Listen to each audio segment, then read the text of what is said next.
Good morning. I'm Craig Nevin, a director on the Contra Costa County Bar Association Board of Directors. On behalf of the CCCBA, I'd like to welcome you to the final day of the 26th Annual MCLE Spectacular.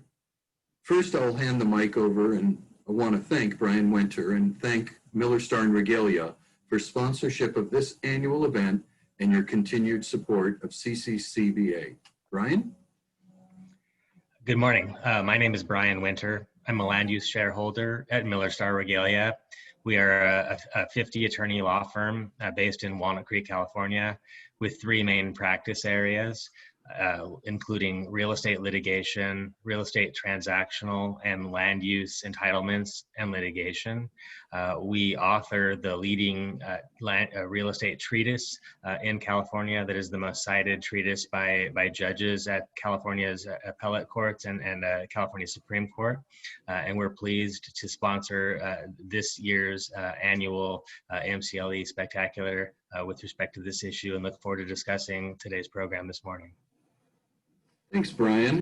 And now to this morning's session presented by CCCBA's Real Estate Law Section, the State of the Art in Housing and Land Use Law in California. We're pleased you've elected to learn and have gone virtual, joined us these last couple of days. We hope you enjoyed yesterday's MCLE programs and the evening's entertainment.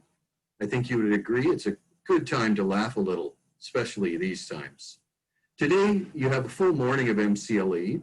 You have Congressman Eric Swalwell's keynote, and you'll have some more time to network and visit with the sponsors. And then a great wellness program to take you into your weekend and Thanksgiving week. As a reminder, our event and program sponsors are an important part of our CCCBA community. They make it possible for us to provide events like this. Please support us by supporting them. I'd like to again thank Miller, Starr, and Regalia for sponsoring this session, and this time I'll pass the program over to Tim Mays. Thank you, Craig. My name is Tim Mays, and I'm the president of the real estate section this year, and I have the great privilege of introducing our moderator and our two speakers. Our moderator this year is Travis Brooks, and our two speakers are Ethan Bindernagel and Bryan Winter. Starting off with Travis. Travis is an associate with Miller, Starr, Regalia. He represents private and public entity clients in a wide range of land use and environmental matters throughout California. Travis has significant experience related to mining, school site development, construction law, public bidding, and contracting.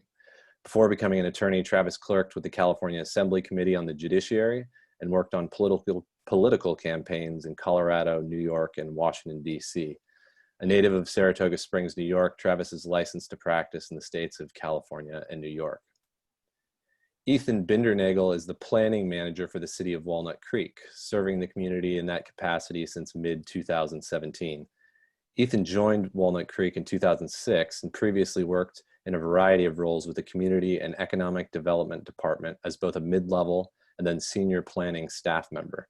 He also served as the city's economic development manager for 2 years before becoming planning manager 3.5 years ago.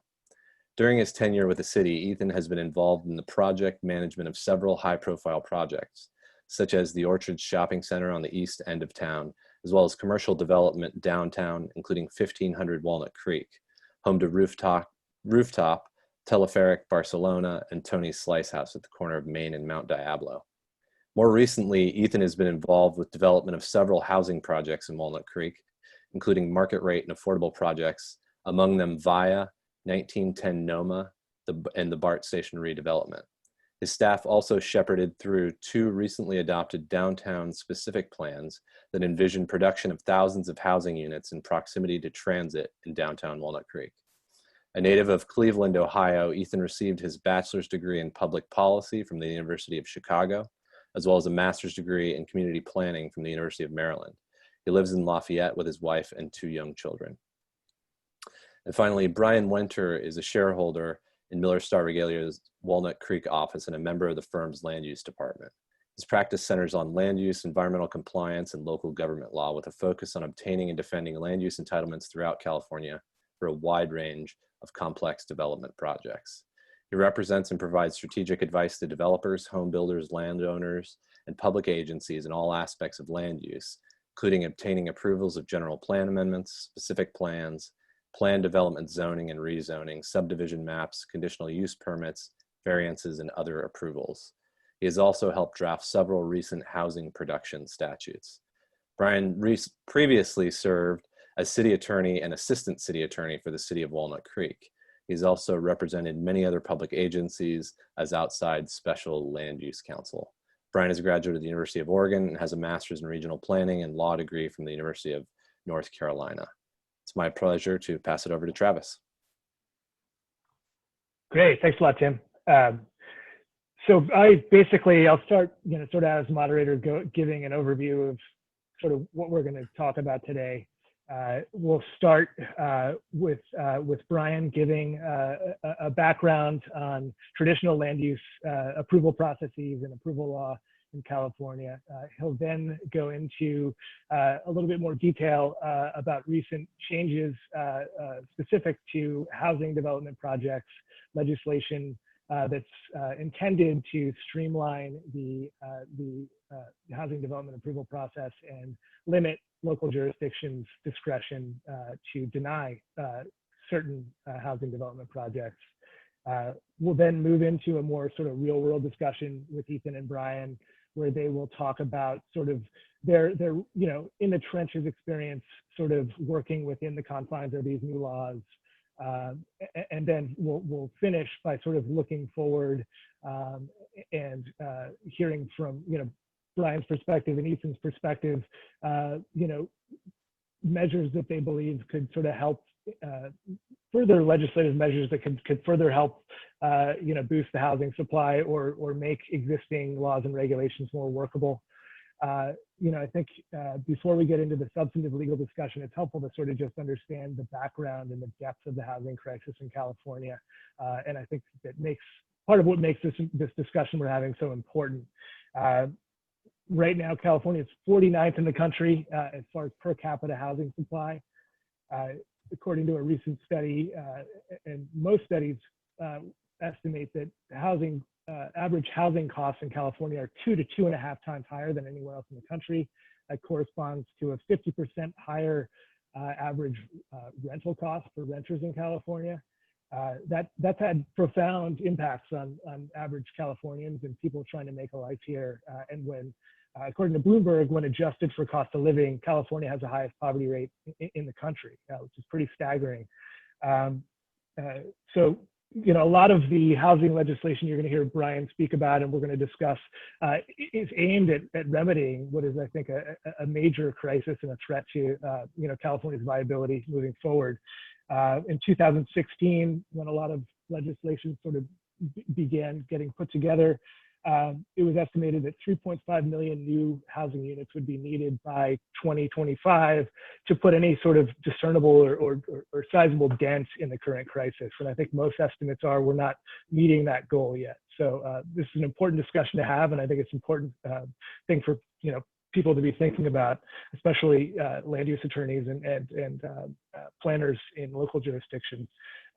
So with that, we'll move on to the more substantive legal discussion, and we'll start with a discussion by Bryan of sort of the traditional land use approval process, and then he'll go into some of these key provisions that promote housing project approval throughout California. Thank you, Travis. Thanks, Tim, and thank you, Craig. To start, I think to take the conversation from where Travis passed it off, the housing crisis in California, and the word crisis is real. That is the widely recognized term for what we are dealing with in California. It is something that is decades in the making. It's not new. It's not from yesterday. It's not from 5 or 10 years ago. It's something that is a long time in the making in California. There are many factors behind it, structural, baked into all kinds of different aspects of California policy, their tax reasons, et cetera. The focus of today's conversation is not that. It's about land use. California is recognized as one of the most difficult, if not the most difficult place in the entire country to accomplish new project approvals. That's a function of a variety of different things from a land use standpoint alone. In California, we have Article 11, Section 7 of the state constitution, which is what gives cities and counties the police power to regulate in the interest of the public health, safety, and welfare, so long as those regulations are not in conflict with the general laws. There's a whole subject that could be discussed about what the police power means and differences between different types of cities, general law cities and charter cities, again, beyond the scope of this program.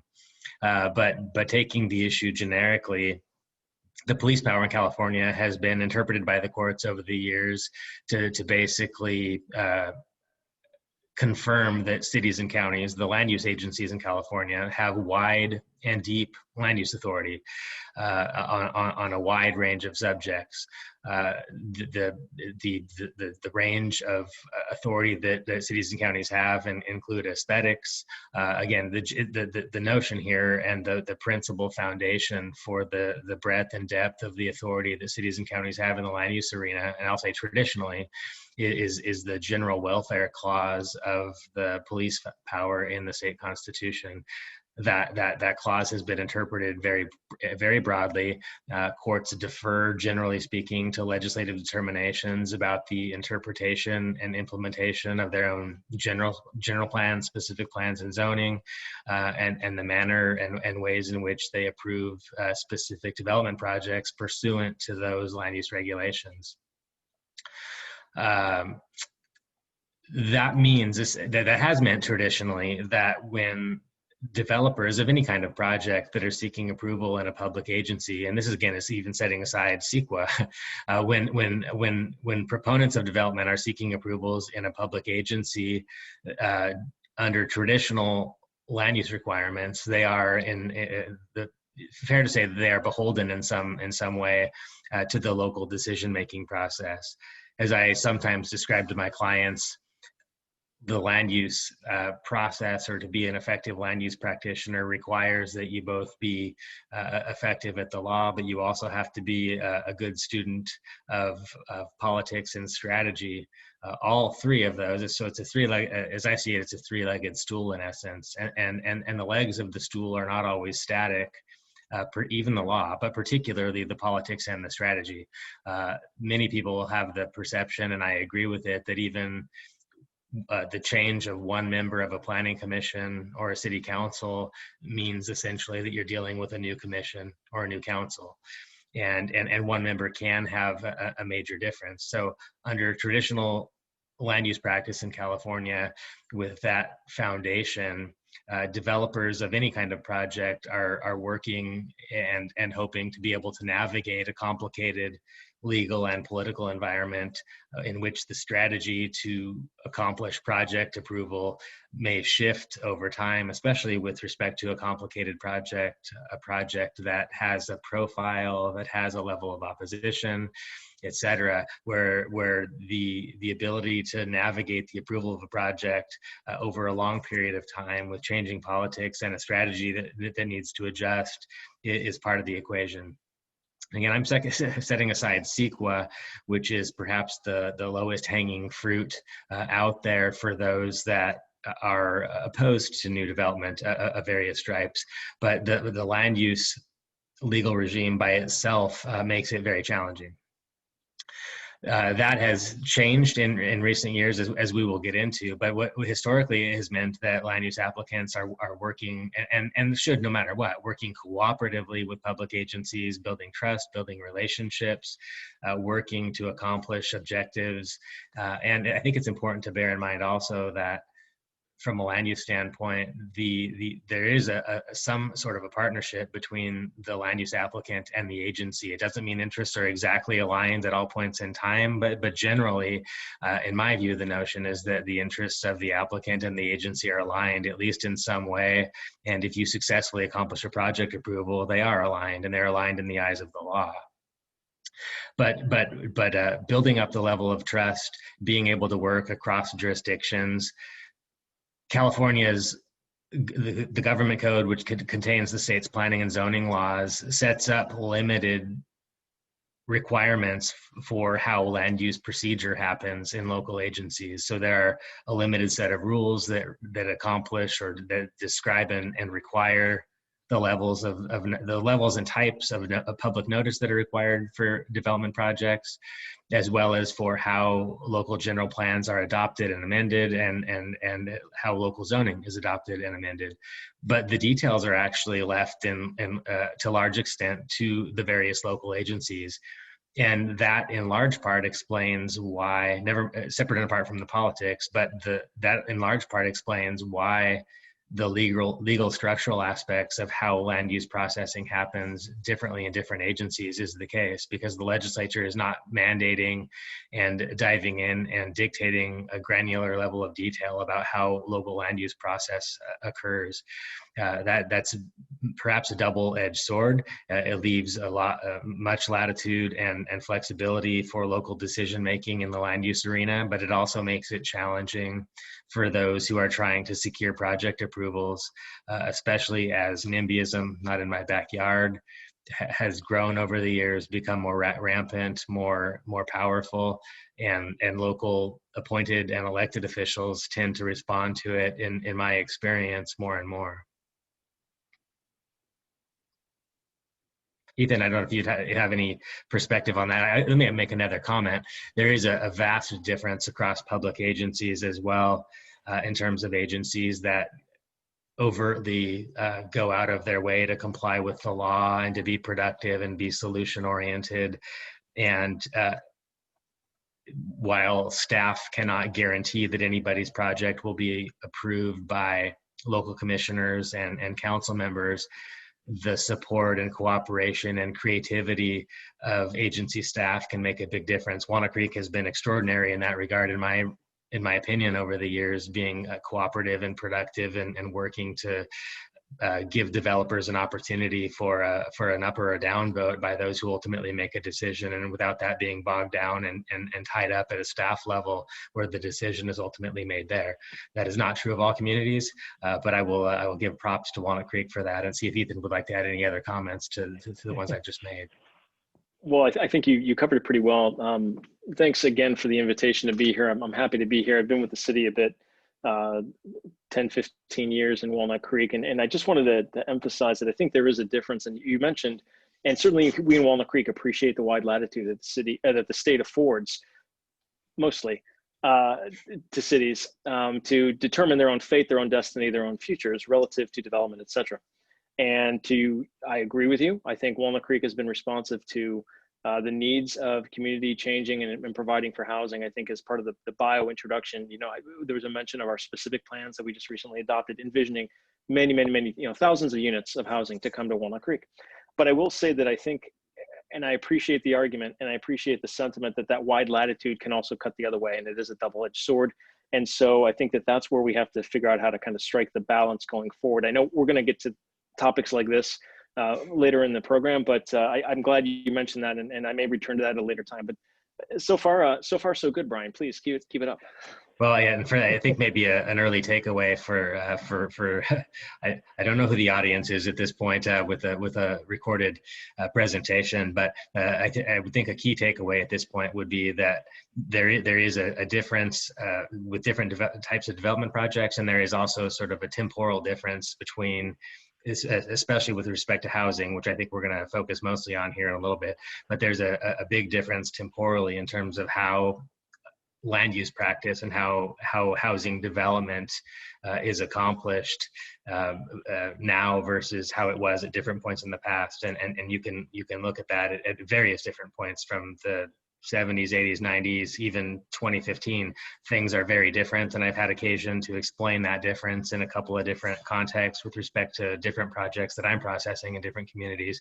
But it is important for those that work in this arena to understand that the way in which things are done now, depending on the kind of project you're processing, it can be a whole different way of thinking about and processing a project. And if I could just add real quick onto that point, because I think you bring up a good suggestion or a good point. So Tim led off at the top with the changing economy, the crisis that we're in. I would also highlight that I think the economics have changed significantly, such that the what our laws that have been on the books for literally decades may not have ever been utilized or uncovered or unearthed are now being used and utilized because the economics make sense. And so there's also that angle to it. I think that, talking about the temporal change and whatnot, I think there's just circumstantial economics as well as playing a role. It always has, but I think that it's also part of the equation currently. Well, if I can throw one more burden on Travis before perhaps it bounces back to him, would maybe to add a note to what Ethan just said too, which is that there's those factors are true, but there's sort of a real practical difference, and the reality, by the way, is that the crisis. Tim cited a report that shows that California needs approximately 2.5 million, maybe more, units of new housing within the next 5 years. There's various different reports, some very good ones on the state legislative analyst office website. But I will say there's a lot of lip service in California by various people, including, frankly, our governor, who I do believe is a proponent of new housing development, but lining up the words with the actions has been a challenge. And so far, the actions really haven't lined up with what we need. And despite the fact that the laws are getting better from at least one perspective or some perspectives, and more helpful, let's say, to those of us who are on the applicant side of the equation, we nevertheless are actually falling behind year over year, and we're issuing fewer building permits under more powerful laws for those of us, again, on this side of the table. So it's very complicated, and we will get into some of those details later. Great. Yeah. So this is, I think it's been a great discussion to get some context and sort of where things are at and all the factors that are involved. And it's a really, I think, complex problem. And, I think some of, Bryan, some of your comments have made clear, first of all, some of the laws that have been enacted haven't had the impact or as deep of an impact as expected or wanted. And it really sort of points to, I think the need for further, at least from a land use attorney's perspective, further, legislation and creative solutions to really try and meaningfully boost the housing supply, because we're still not getting there. And with that, it maybe now is a good time to sort of walk into the sort of the Housing Accountability Act and sort of the steps that have been taken by the legislature over the past decades to sort of try and limit local discretion in denying housing projects and try and promote, from a legislative standpoint, more housing production. Yeah, I think that'd be a good transition at this point. And actually that brings me back to Ethan's point. The other item to add to the equation, I think, there with respect to the reliance on some of these laws is awareness.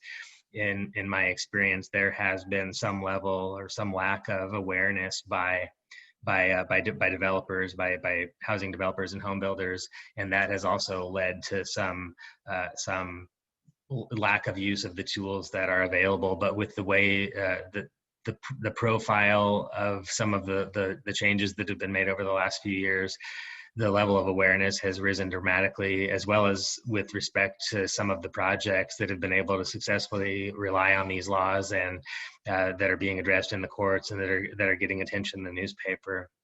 But I guess to take up the Housing Accountability Act, which in my view is the most powerful housing production statute that we have on the books. There are others. There's the density bonus law, for example. There's Senate Bill 35 and others. But the Housing Accountability Act, in my view, is the most powerful state housing production law. It was originally enacted in 1982. It was a one-paragraph statute at the time. The HAA, briefly, I'll kind of go back and forth here, but the original version of that statute consists of what is now in subsection J, and it at the time, and now it's different now, but it essentially said that for housing development projects, those that are consistent with objective planning standards and zoning standards and subdivision standards can only be denied by a housing agency, by a city, or by a county if they can make very stringent health and safety findings related to significant health and safety impacts, a very high bar. As that has changed over the years, it's been described even by the League of California Cities in the lengthy legislative history of the HAA as findings that would be impossible to make. And in fact, the legislature, notwithstanding that description of the strengthening of the law, which I'll talk about in a minute, has gone ahead and made those changes anyway, even though some folks believe that that would render it impossible for HAA protected projects to be disapproved. But again, so the HAA was originally comprised of subsection J, which dealt with planning and zoning and subdivision consistent projects. Important to understand that that provision actually has been interpreted over the years to apply to any kind of project. That applies not only to affordable projects, but it applies to market rate projects as well that meet the requirements of subsection J. But the HAA it's been expanded, I believe, 22 times now since 1982, and I have been involved in a couple of those efforts. Prior to my involvement in any of that, one of the major changes to the HAA was the addition of subsection D, and that is a provision that provides similar protections to subsection J, but for affordable housing development projects. The HAA defines affordable to mean specific things. It's either 100% moderate income projects, or it's projects that are 20% dedicated and protected for lower income households, and then 80% market rate. So same kind of findings required for projects that meet the requirements of subsection D. You actually can have a project that fits both categories, but it's important to understand as a takeaway for the HAA that there's subsection D, affordable, and subsection J, any kind of project that is compliant. Subsection J is still considered, and I think correctly considered, to be the heart of the HAA, because most projects that refer and rely to it are dealing with that subsection, very much less frequently relying on subsection D.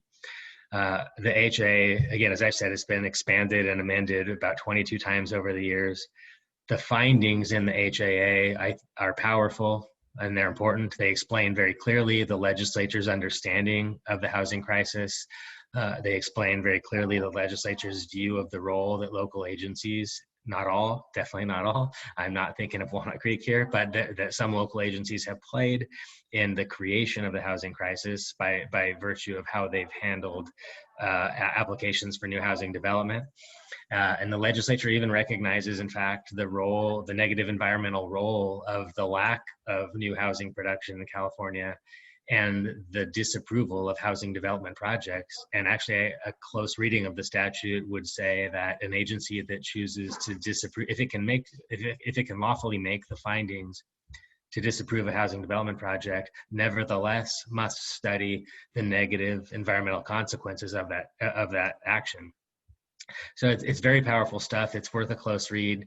It also talks about the fact that the health and safety issues that would give rise to a valid finding under subsection D or subsection J to deny a housing development project are circumstances that arise infrequently. That's not quite inelegant language. I had a hand in that. That was not my choice. But the idea is that the circumstances that could lead to a lawful denial of a project that is within the four corners of the HAA are essentially unicorn type circumstances. It's not run-of-the-mill stuff. The legislative history for the revision to the provision that says that explains the types of things that it would not include, such as traffic impacts and the like, lack of compatibility with the neighborhood, that sort of thing. Those are very much traditional decisions that local agencies can rely on in approving or denying projects, but under the HAA, they are subjective, they are not related to health and safety, and they don't furnish a basis to deny a housing development project. Now, the HAA, perhaps at this point, for public consumption, is most notably amended by Senate Bill 330 in 2019, which took effect this year. That's a 5-year bill. Nancy Skinner from Berkeley was the legislative author of that bill. And I'll go through some ins and outs. And Ethan, if you want to chime in, I don't want to monopolize the time here. But Senate Bill 330, I think, has produced the real awakening in the state and the development community, and maybe even amongst some public agencies, about the existence and power of the Housing Accountability Act. The SB 330 is the overall bill, the overall law rather, is called the Housing Crisis Act. There actually is a section within that long law that's about 50 pages long that is dubbed the Housing Crisis Act. So something within the overall Housing Crisis Act is actually what is the Housing Crisis Act. I'll talk about that in a minute. And that actually, in my view, that portion of the law is perhaps the less important portion of it. But again, it's a 5-year bill. At this point, it's set to expire January 1st, 2025. I think many portions of it will or should be extended, but at this point, a 5-year bill. But the main pieces of that, as I would characterize it, are in Government Code Section 65941.1, the creation of a new creature that for the first time in California called a preliminary application. And the main purpose of a preliminary application, and you won't see these words in the statute, but if you read the statute carefully and you practice in this area, you'll understand what it means. But the reality is that it creates the earliest form of vested rights for a housing development project that is provided under state law. The other forms of statutory vested rights are vesting tentative subdivision maps and development agreements, but a preliminary application is now the earliest form, and those development agreements and tentative vesting maps are things that are approved in connection with CEQA compliance and very late in the game through traditional normal processes, including planning commission, city councils, and board of supervisors meetings. But a preliminary application is quite different. Upon the filing of a specific enumerated 17-item list, the mere act of filing such a preliminary application, and those are typically very low-hanging fruit items. There's nothing very much onerous in there for an applicant. Again, this is housing development. Upon the filing of those items, the applicant has vested rights. As of that date, there's no role provided for, and actually local agencies are precluded, frankly, from making determinations with respect to preliminary applications. So that's a very powerful mechanism.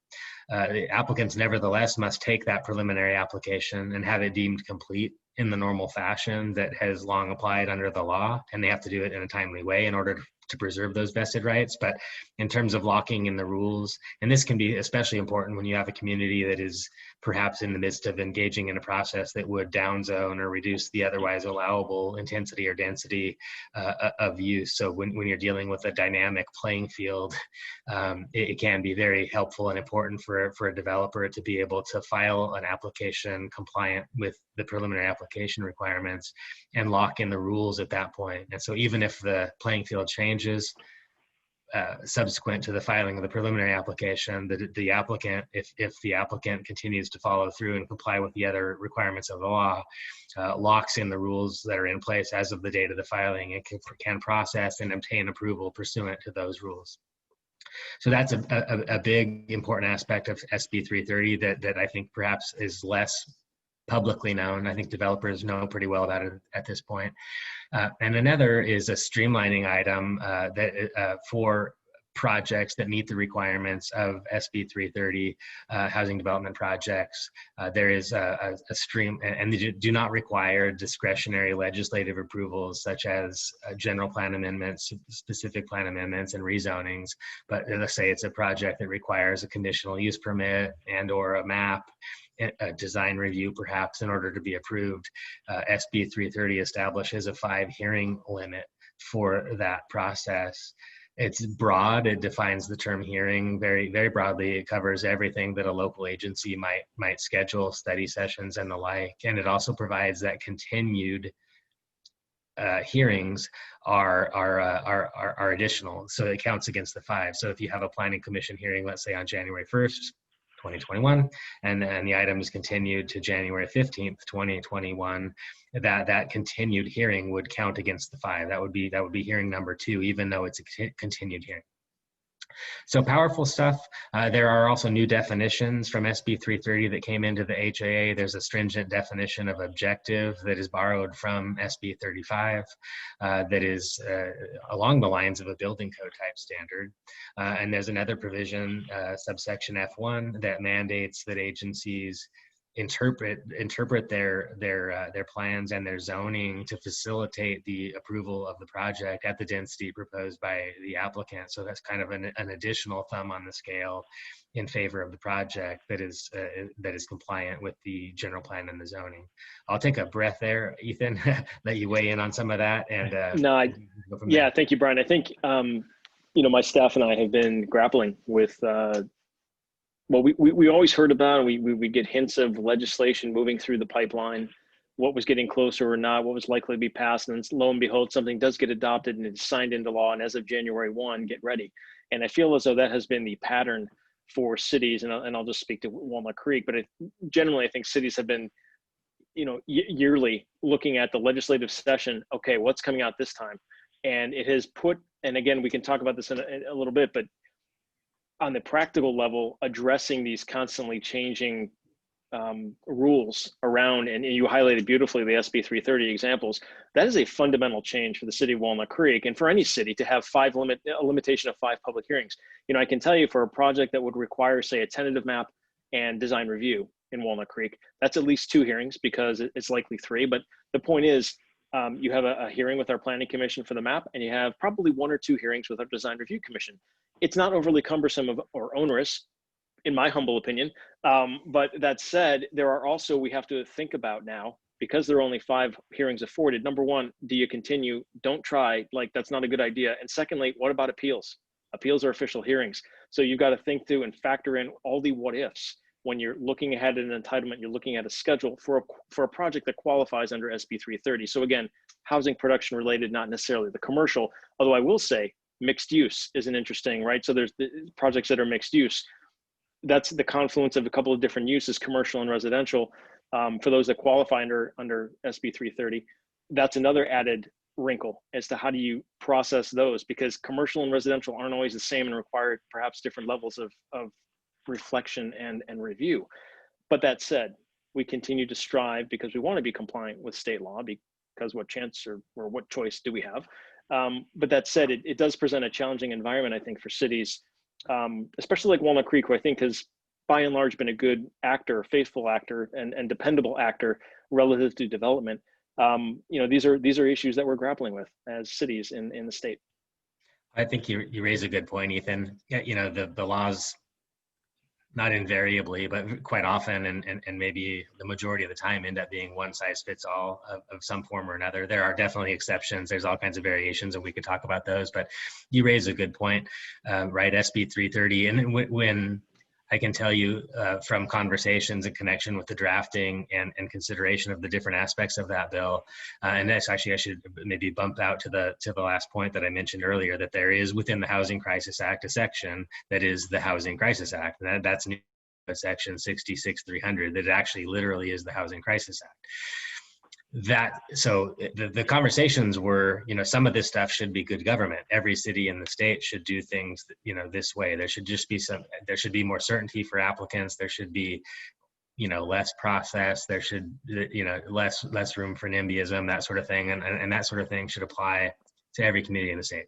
There's another section, again, the Housing Crisis Act, 66-300, within the Housing Crisis Act, and that has a lot of different components to it, but the perhaps the most high profile component of that, and the most important, is essentially what I would describe as an anti-down zoning provision, similar to the no net loss provision that has long existed in the government code for reductions in housing opportunities where there have been where housing opportunities are considered in a housing element. This is different. This is broader and more powerful than that. It applies in the land use element, and it's got other aspects. It's not described as no net loss, but it's not wrong to think of it that way, I don't think. And there are exceptions to the rule, but it essentially prevents communities from reducing the residential land use intensity within the land use element, except under certain limited circumstances, be below the rules that were in effect as of January 1st, 2018.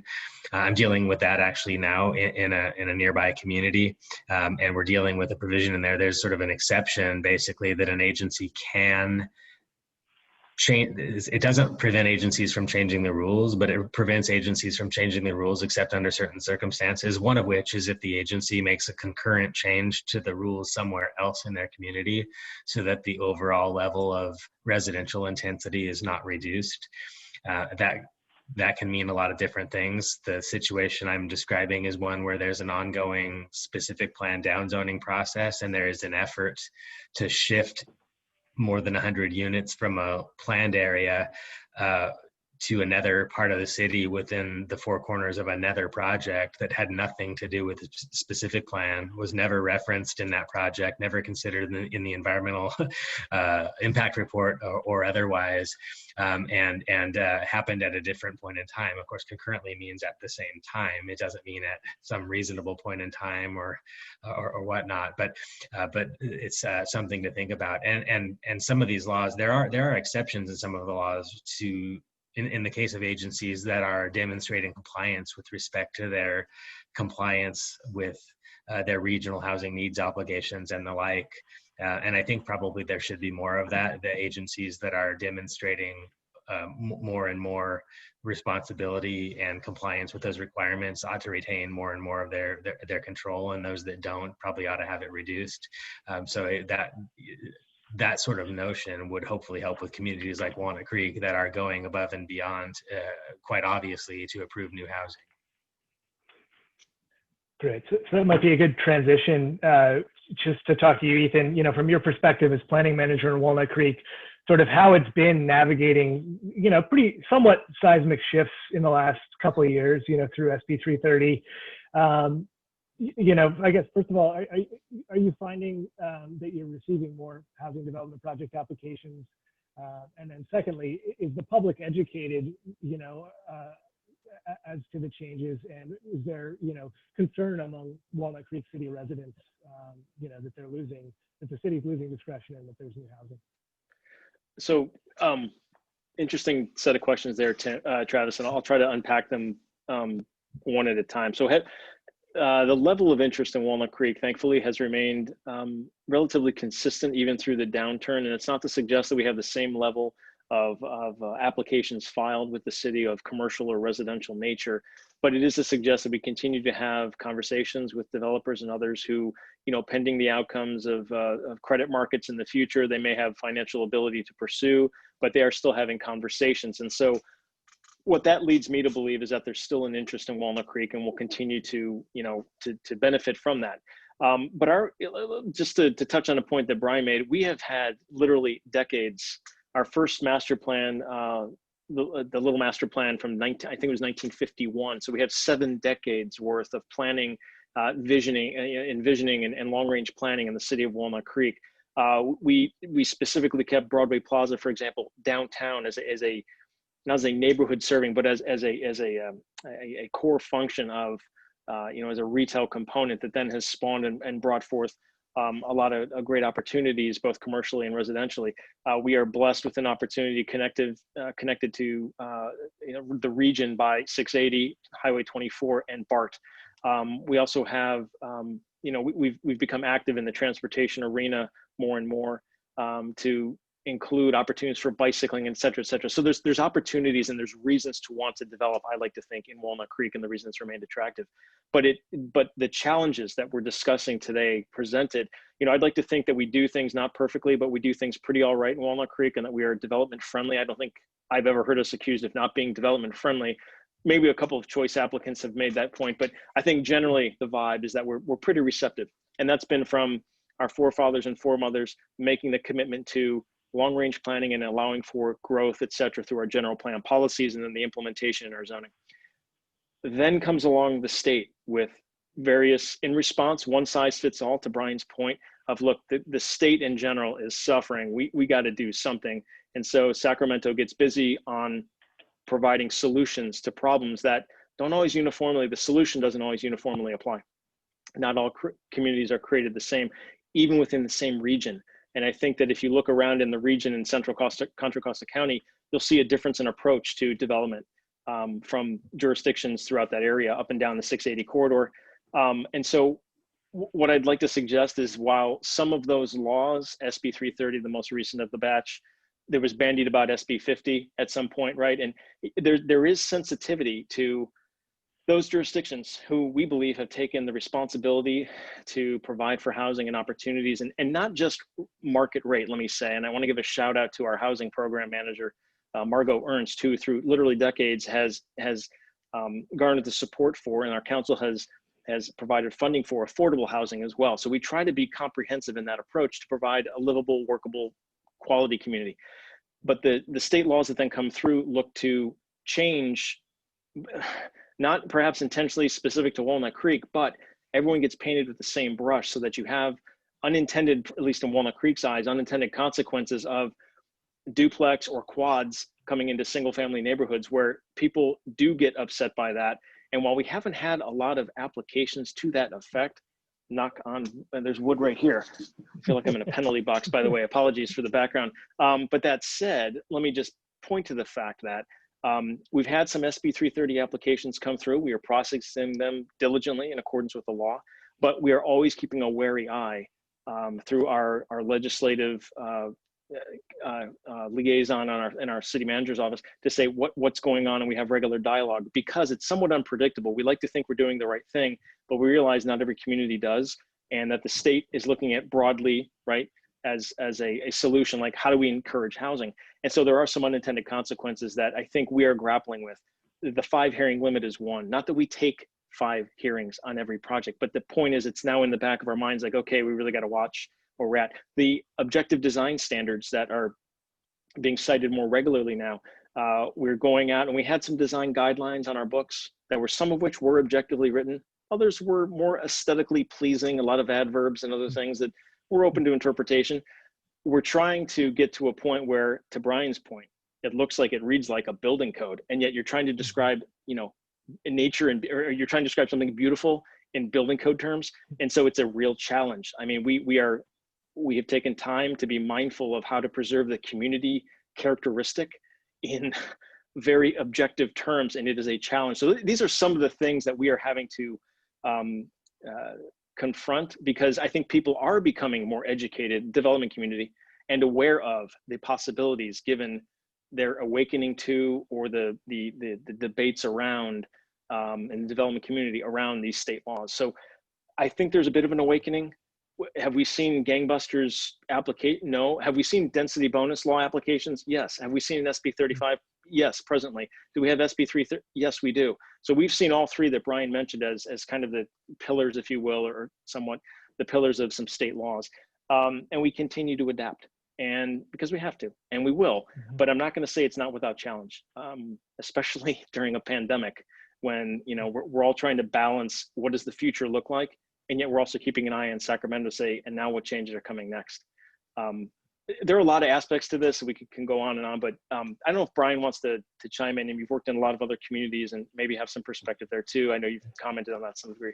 Yeah, well, let me add a couple of points too that you raised, Ethan, too. I just, again, for the audience, in terms of takeaways, again, this is what we're really talking about at this point is housing. We're not talking about straight commercial projects or other kinds of projects. We're talking about housing. So these laws apply in the context of housing. If somebody wants to propose a new shopping center or a gas station or whatever, that's a different presentation, not this one. So we're really now focusing deeply on the housing issue.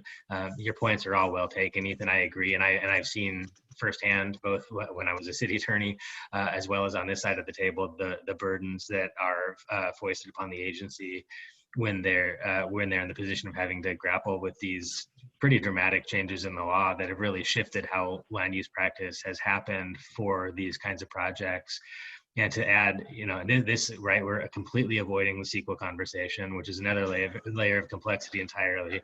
And we're also, by the way, I should just make the point that, I don't know if you've dealt with this yet, Ethan, but I have several of these projects myself, but you're not limited to making a choice about your use of one of these laws. They can be cumulative, so you can use them in combination. And I literally have projects where I am have filed a preliminary application under SB 330.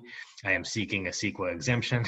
I am invoking the density bonus law, not necessarily even for the bonus units, but to get incentives and concessions or waivers of development standards, as well as relying on the Housing Accountability Act, both to limit the findings that can be made to disapprove the project, to give cover to the local agency about the choice that they, as choice, I say that in quotes, air quotes, to the decision that they have to make. As well as to deal with the new definition of objective in the HAA and the limitation on, especially on subjective design standards. So it's exceedingly complicated. It's complicated for us on this side of the table, and I know it's complicated for you, Ethan. So yeah, you raise a good point. We're in a dynamic world right now, and again, this is SB 330 is a 5-year bill, but I think many portions of it will be extended. But yeah, we're all kind of under the gun here, working to do this together. And let me just piggyback on something you said, Brian, because I don't want to sound as though Walnut Creek is the model place. It's not. Just like any jurisdiction, we have our challenges. But I think you made the point earlier in the presentation that a lot of this stems from not what happened yesterday, 2 years ago, 5 years ago, even. This is decades long. This is a decades-long problem that has been building and building. And it's because because communities have not always responded. Maybe they didn't want to, their community didn't want to, and there's political pressure not to. You mentioned the three-legged stool, strategy, law, and politics. And you're exactly right. So the conflation of those, or the support that those three gave to that type of a stool, have led us to a point where now we need somewhat of a log jam to break through this. And so I guess in one sense, I feel fortunate that I'm here as a planner at this time in California's land use history, I suppose. But I also want to acknowledge that it's not without merit that the state legislature is acting. I understand. I happen to live in a community where I understand why these laws apply, and I'll leave it there. But the point is, I get it. Like, I understand. I'm just presenting, I think, the challenges that a good actor, if I may, is also facing in this. It's not just those who maybe haven't held up their end of the bargain relative to housing production, but other cities that are trying to do their best. Yeah, no, your point is well taken, Ethan. I guess a couple of extra points that I would make. Again, to go back to the findings on legislative intent in the HA, in my view, are very powerful. I've looked at them many, many times. I've written about them in writings and spoken about them, and I've used them in correspondence to public agencies. And I think it behooves everybody to study those and to understand them. And one of the most interesting findings in there, I don't think I've seen it in any other part of the government code or elsewhere in California law for that matter, and this is not to pick on public agencies in general or any particular agency, but in recognizing the role that public agencies have had and that the legislature believes local agencies have had in talking about its intent in enacting the HA, the Housing Accountability Act in 1982. At the end of this lengthy paragraph, towards the end of the findings and legislative intent, the legislature says, quote, "that intent has not been fulfilled." So, making a very powerful point. And to further piggyback on what you said, Ethan, one of the ways in which I think about this and have described it to my clients is to consider these laws, how you are going to work or expect to work or hope to work with a public agency can tell you a lot also on the development side of the equation, how you will be relying on these laws. And in my view, there's a sword aspect that you can use these laws as a sword. Again, you shouldn't lead with that, but that is a way in which they can be used, and depending on where you're at, Ethan, and not Walnut Creek, they can be used in that way. But there's also a shield aspect. So when you have an agency that wants to do the right thing and they recognize that they're facing a level of NIMBYism or opposition from of any sort, the laws can be, and actually that's how they're intended to be used. They're intended to be used as a shield. That literally, I've looked at about 10,000 pages of the HA's legislative intent. It used to be called the Anti-Nimby Law, and it's very clearly multiple statements throughout the long alleged history of the HA that the intention was for the law to be used as a shield against NIMBYism. So it can be used as a sword when you have a municipal organization itself that that represents a form of NIMBYism, but it's meant to be used as a shield. And when you have agencies, I would say like Walnut Creek, that handle applications that way, then the shield approach is probably the way to think about it. And it's quite different. It's not different on this side of the table, and I'm sure it's different on your side of the table, Ethan. But I think that just understanding while the law itself may have a one-size-fits-all aspect to it, when you're on the applicant side, I think you have to think carefully about how you're going to choose to use it, because we shouldn't be in the business of walking around just hitting everybody in the head with a hammer. We have to sort of study the situation and figure out the politics and figure out what our path forward might look like. And so that ought to counsel a lot about how somebody on this side of the table chooses to rely on those laws. And I've personally been involved in projects sort of across the spectrum that require the SWORD approach after every effort you can think of to be able to productively process a project, to being able to help agencies use the law and give the political cover, frankly, that the laws are intended to provide. I have heard even in 2 communities now that we just want to treat, in the case of a Housing Accountability Act project, we just want to treat your project like any other project, and never mind the reality of what might have transpired with respect to a project that would be described that way. We just want to treat you like any other project, whether history reflects that was the case or not. A bigger point that I would make is that that's the wrong way of thinking about it. If that's how you think about the HAA, then you're thinking about it the wrong way, because the HAA is actually saying for the projects, and it's not all projects, not even all housing development projects are HAA projects. It's only a subset of housing projects that meet the requirements and intents of these statutes. But if you're within the ambit of that, then to say, that we want to treat you like any other project, never mind the facts, whether that's true or not, is frankly to misunderstand the statute, because the legislature is saying for this narrow category of projects, treat them better. The laws are different, the processing is different, the findings for possible disapproval, if they can be made, are quite different. So the idea that those kinds of projects, and you're not saying that, Ethan, I know you're not saying that, but for those agencies that do think of it that way, that's in my view, precisely the wrong way of thinking about the statutes, and that reflects a deep misunderstanding of them. I was going to make another point, but I can hold off. Travis, I think you wanted to jump in. Sorry.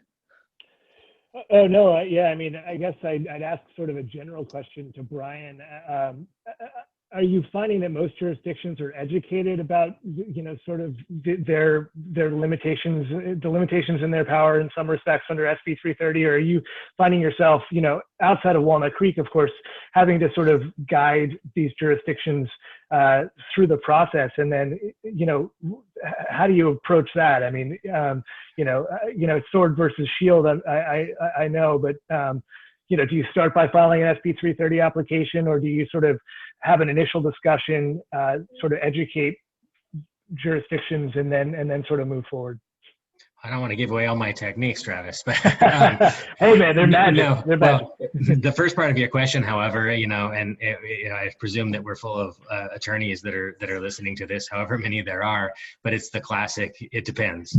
It's really different. There are some agencies that are bending over backwards, that say, to understand and comply with the law. So even if they get something wrong, there's a deep effort to comply.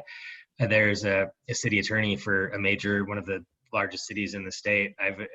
Prior to entering this call, I was thinking about talking about certain things in a little more particularity, but I think I'll be a little more general right now. But there's a city attorney for one of the largest cities in the state who's called me numerous times to ask about SB 330 and how to interpret different things and how to advise staff and a city attorney office with 20, 30, 40, 50 people about different things and what if certain situations transpire. So I've spent plenty of time with the city attorney in a community that very much wants to do things the right way. And so there are those circumstances. I think Walnut Creek is in that category. There are some that just don't know. And city, let's say city attorneys are, it's a very generalist practice in most cities. And when you're city attorney, you're dealing with every legal issue that a community can face, from public contracting and labor and employment issues, land use, slip and fall litigation, insurance issues, whatever. It's a very broad practice. So to think that city attorneys have the time to study these laws and understand them as much as we do is, I don't think, an accurate reflection of reality. So that's not a criticism in the agencies that just don't have the resources and the bandwidth. And it's not just city attorneys, it's planning staff too that looks at these laws and tries to understand them. But there's just not always the bandwidth to do it, even if the motives are good. And then there are some that just deeply resent the fact that Sacramento recognizes a problem and is trying to fix it. And some have described it as a 75 mile or whatever, number of miles long screwdriver from Sacramento. And there are those that just want to thumb their noses at it and pretend that it doesn't exist or give the legislature the number one sign. And, so it really does depend. And to go back to, I think, to your second question, Travis, every one of these projects, every one of these circumstances is different. So I kind of take them all as they come. I take the project, I take the circumstances to the extent that there was any kind of ongoing conversation with the agency, sort of assess how that's been going and what it looks like, what the politics might look like, and try to calibrate an approach that's mindful of that. So it's not necessarily just picking up the phone or just sending a letter right out of the gate. It kind of assessing a broad range of information to come up with a strategy that makes sense for that project, that circumstance. And of course, on this end too, you're right. You're mindful of you may have timing implications of a project. The developer may have property tied up under a land contract that's got a time frame on it, and you're responding to those sorts of circumstances too. You might be bumping up against election season, as we are now with politics in many communities that are about to shift. And so so many, this, Travis, Ethan, this, but lots of different factors that you're juggling. But I don't start any one of these processes exactly the same way. I sort of take each one as it comes and try to come up with a custom solution that makes sense for that project. Great. So we're getting close to an hour here. I think it's a good time to start kind of moving our discussion to the last portion, which is sort of, we've discussed, a range of key laws that have been passed in the last, decades and last 5 years. As professionals, as land use practitioners, professionals, I guess I'll start with Bryan. Do you, given that the crisis is still ongoing, it doesn't seem like housing is being produced as quickly as needed to meet the growing supply and avoid all the hardships that that's causing. Is there anything in particular that, if you had, a magic wand or the power to do so, that, that's on your wish list that you would suggest that, for example, the legislature enact that would, you think, make a meaningful difference and boost the housing supply? The best thing would be to give me a magic wand to deal with this, but I recognize that nobody's going to do that. So it's a good question, Travis. It's really important here, and this is a complicated issue all by itself that probably warrants its own presentation, but to recognize the limits of the political reality, right? What might actually make the difference, what might be a fix or a series of fixes, is not necessarily to speak for what is politically realistic. And with the way in which the legislature works and the various interests that have a lot of power in Sacramento, the solutions are very complicated, and what might be viable really changes over time.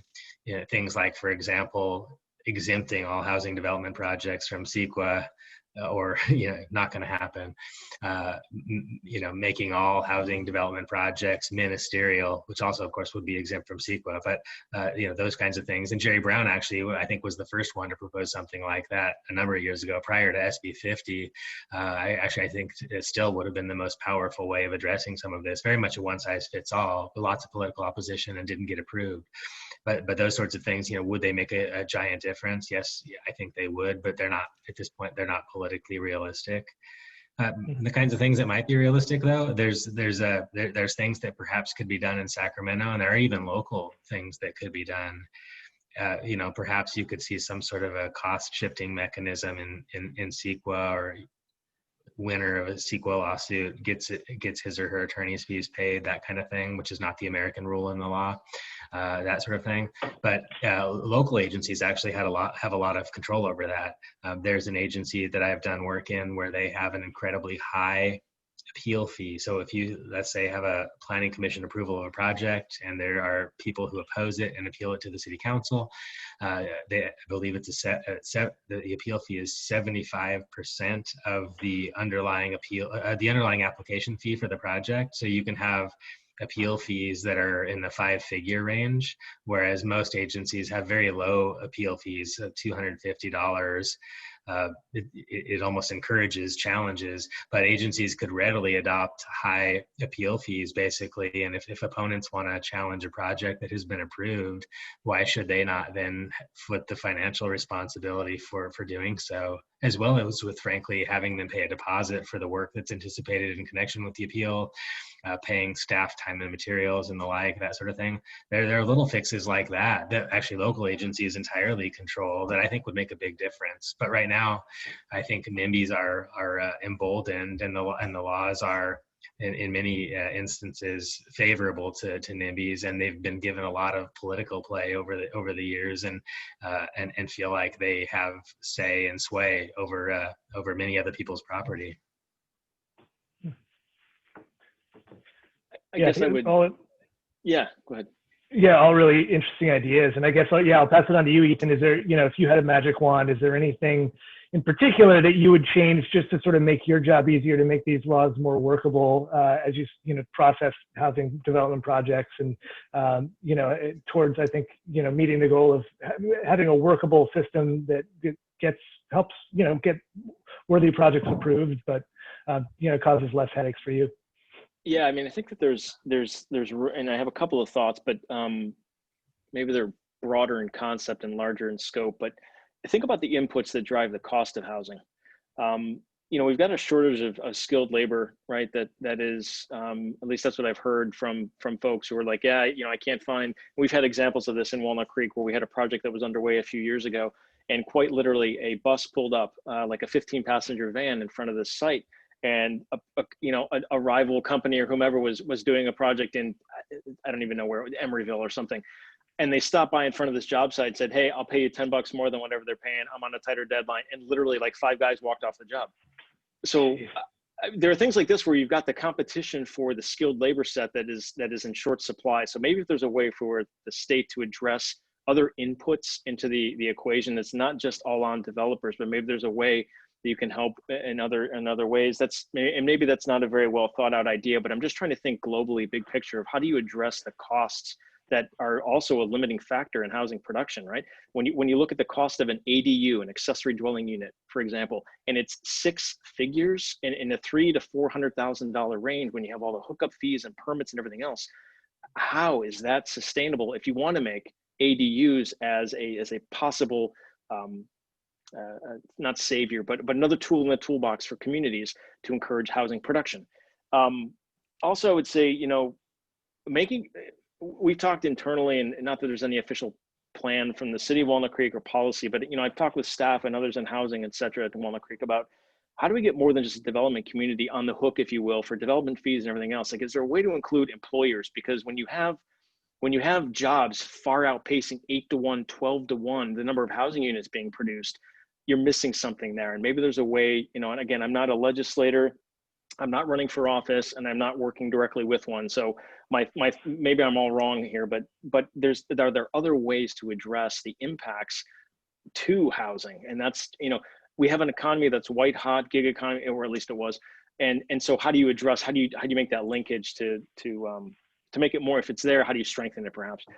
And then lastly, I would just say that I want to give a shout out to the state and at least give them some credit that, so HAA, SB 330, Housing Accountability, the Housing Accountability Act, and reliance upon objective design standards, we were able to pursue a $310,000 grant, non-competitive, by the way. We filled out some paperwork, and I'm being a bit flippant about it, but we filled out some paperwork, submitted it, and the state gave the city of Walnut Creek money to address we are now using that funding to draft objective design or more objective design standards, and to think through. We have a through SB2 funding, we have the Permit Ready ADU. We're trying to do Permit Ready ADU, PRADU for short, which is basically, here are 5 or 6 or 8 designs off the shelf that you don't have to pay a middleman soft cost for as a homeowner. Here's the permitting process, go build it. So we're trying to think about ways to streamline, at least in Walnut Creek, and we've gotten that, other communities are doing that throughout the state. But I think those are ways that are possible because we have a funded mandate from the state opposed to an unfunded one where there's actually some funding there to help us address the law. So I would encourage the state to continue to think of ways to help in that regard, to help cities help themselves and to help them come up with the tools they need locally to address the state's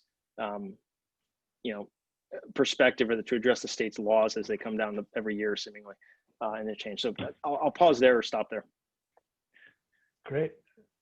Yeah, I mean, we're over the hour mark, and I think that may be a good place to sort of end it, unless Bryan, do you have anything else to add? Or no, I think we've covered it. I think there's a few key takeaways that Ethan and I have both, I think, left with the audience. And another one, perhaps a concluding one from my standpoint, is the complexity of this issue, all the things that we talked about, never mind the many, many things we didn't talk about that also play a role in this. It's not easy. It's not getting fixed overnight. It's not perhaps getting fixed in my career, unfortunately, but the laws, do generally get a little bit incrementally better, maybe not better enough, but it's a very complicated issue. It's complicated on whatever side of the table that you sit on, whatever clients or interests that you're representing, and good to work with people like Ethan to try to do it as hard as it is. It makes it better. Great. Great. Yeah, well, thank you, everybody. That was a very interesting discussion, but yeah, thank you. Yep, thank you very much. Hi, everyone. I'm Ann Wolf I'm the Education and Events Director for the Contra Costa County Bar Association. And I just wanted to take a minute and thank Bryan, Travis, and Ethan for an amazingly timely and fascinating program. Thank you for sharing your expertise with us. And I'll just say parking. On it. For everyone else, I'm just going to say parking, but I also want to thank Miller, Starr, and Regalia for sponsoring this program and for their continued years of support of the Bar Association. Sort of on a personal note, I sort of wanted to, since this is Friday and we're finishing up the spec, I wanted to thank everyone for supporting the bar and joining us online this year. We hope to get back to the Marriott next year, and we hope to make sure everybody has their bacon in the morning and their brownies in the afternoon. I know several people are mourning those two things, so we hope to have that ready for you in 2021.